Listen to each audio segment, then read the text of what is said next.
মানুষের জীবনে সম্পর্কের ভেতর সবচেয়ে বড় পরীক্ষা আসে রাগ, অভিমান আর ভুল বোঝাবুঝির সময়। তখন প্রতিশোধ নয়, বরং ক্ষমা করার সিদ্ধান্তই অনেক সময় বদলে দিতে পারে পুরো সমাজের চেহারা। ইসলাম আমাদের শেখায় ক্ষমা শুধু একটি মানবিক গুণ নয়, বরং এটি আল্লাহর কাছে অত্যন্ত প্রিয় একটি আমল। পবিত্র কোরআন ও হাদিসে ক্ষমাশীল মানুষের জন্য রয়েছে বিশেষ মর্যাদা ও পুরস্কারের ঘোষণা। মানুষকে ক্ষমা করলে আল্লাহ কী পুরস্কার দেন সে সম্পর্কে বিস্তারিত থাকছে ডেস্ক রিপোর্টে। মানুষ সামাজিক জীব, একে অপরকে ছাড়া বেঁচে থাকা সম্ভব নয়। তাই সমাজে শান্তিপূর্ণভাবে বসবাস করতে হলে দরকার সহনশীলতা, ছাড় দেয়া এবং ক্ষমার মানসিকতা।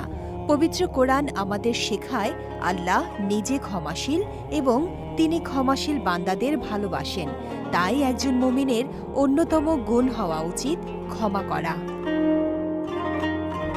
আল্লাহ তার প্রিয় নবীকে নির্দেশ দিয়েছেন ক্ষমাশীলতা অবলম্বন করতে, ভালো কাজের আদেশ দিতে এবং অজ্ঞদের এড়িয়ে চলতে। এতে বোঝা যায় ক্ষমা শুধু একটি গুণ নয়, বরং একটি উচ্চমানের চরিত্রের পরিচয়। যারা রাগ সংবরণ করে এবং মানুষকে ক্ষমা করে, আল্লাহ তাদের প্রতি সন্তুষ্ট হন এবং তাদের জন্য প্রস্তুত রেখেছেন বিশাল জান্নাত। ক্ষমা মানুষের মধ্যে ভালোবাসা ও সহমর্মিতা তৈরি করে, সমাজকে করে তোলে শান্ত ও নিরাপদ। প্রিয় নবী হজরত মুহাম্মদ সাল্লাল্লাহু আলাইহি ওয়াসাল্লাম ক্ষমার গুরুত্ব তুলে ধরে বলেছেন, যে ক্ষমা করে আল্লাহ তার সম্মান বাড়িয়ে দেন। অর্থাৎ ক্ষমা করা কখনো ছোট হওয়া নয়, বরং এটি মর্যাদা বৃদ্ধির কারণ। বাস্তব জীবনে অন্যের ভুল, অন্যায় বা কষ্টদায়ক আচরণ মাফ করে দেয়া সহজ নয়। তবুও ইসলাম বারবার ক্ষমার শিক্ষা দেয়।